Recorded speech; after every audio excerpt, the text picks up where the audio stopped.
A country building thousands of kilometers of fences not for people but for pests. Doesn't it sound weird? Well, in the heart of the Australian outback, workers set up lots of wire and mesh across barren landscapes to keep out invaders. Critics said it was unnecessary, but a decade later, the results were crystal clear. Not only did these fences protect livestock and crops, but they also started one of the most unexpected ecological turnarounds in modern history. How? Keep watching because you're about to find out how Australia quietly pulled off a global conservation miracle. Let's begin. Now, why Australia built the longest wire fences? For us to fully understand why Australia built some of the longest wire fences in the world, we need to go back to the year 1859. That year, a wealthy settler named Thomas Austin released 24 wild European rabbits onto his Victorian estate so he could hunt them. However, in just a few decades, the rabbits multiplied from 24 into hundreds of millions. They spread across much of southern Australia because it was a sort of rabbit paradise. There weren't many predators. There were loads of grasslands and the climate was extremely favorable. By the 1890s, the rabbit population grew so large that farmers reported seeing entire hillsides moving not from wind, but from rabbits. Undoubtedly, the rabbits took a huge toll on the economy, and it wasn't a good one. Rabbits devastated the entire landscape. They brought about soil erosion, too. At one point, the rabbits were estimated to have destroyed millions of Australian dollars worth of agricultural output annually. Today, that's hundreds of millions of US dollars. The government tried everything they could to stop the rabbit invasion, but nothing worked. It was extremely frustrating. Then fortunately there was a breakthrough. The idea of building a barrier came up, and it wasn't a barrier for people but for animals. So the construction of the first major rabbit-proof fence started in 1901 in Western Australia. It's officially called the State Barrier Fence. Basically, it keeps rabbits in the eastern states away from the southwest.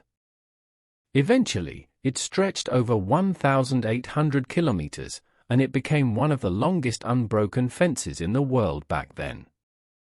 The logic behind the structure was pretty simple.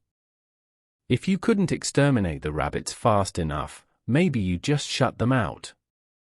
However, the fence was a total engineering nightmare. The workers faced extreme heat, dust storms, and water shortages as they dragged rolls of mesh across terribly harsh terrains and weathers. Supplies were carted in by camel or horse-drawn wagons. Additionally, maintaining the fence was a constant battle. Shifting sands buried some sections of the fence and flood waters washed other sections away. The entire situation was extremely difficult to deal with. Also, the final cost was crazy for its time as it cost over £80,000. But remarkably, the plan worked at least for a little while. The fence slowed the rabbit invasion long enough for agriculture in Western Australia to survive and expand. It saved tens of millions in crop and pasture losses and gave farmers a sense of control they hadn't had in decades. Subsequently, by the 1920s, more fences were constructed. Now, these new fences weren't just against rabbits, but also dingoes. Dingoes are native Australian wild dogs blamed for attacking sheep. And these fences weren't just symbolic. They were lifelines for entire rural communities. With time, they reshaped more than just farming. They became really powerful tools for conservation as well. Obviously, building a fence to stop animals might sound simple. It's just a fence, right? But Australia is a continent that's over 7.6 million square km, so drawing a line through the wilderness was everything but simple. All the continent's major exclusion fences have their own geography, purpose, and challenges. Like I just explained, the State Barrier Fence of Western Australia was originally built for rabbits, but with time, the initial rabbit control purpose faded. Soon after, the fence got upgraded to keep away emus, wild dogs, and kangaroos. Then there's the dingo fence, which is still one of the most ambitious pest control projects ever. At its longest, it spanned over 5,600 kilometers. Today, it's maintained at about 5,300 kilometers, which is still pretty long. Let me explain.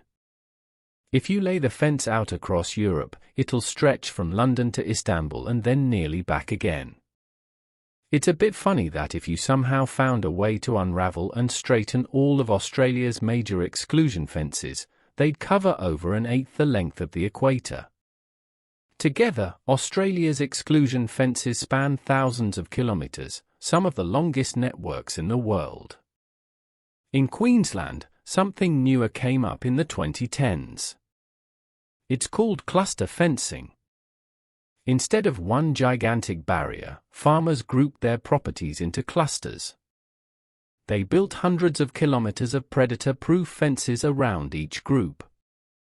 Basically, they aim to block out wild dogs, kangaroos, and feral pigs, and ultimately bring sheep farming back to life. But these fences aren't just built and left there.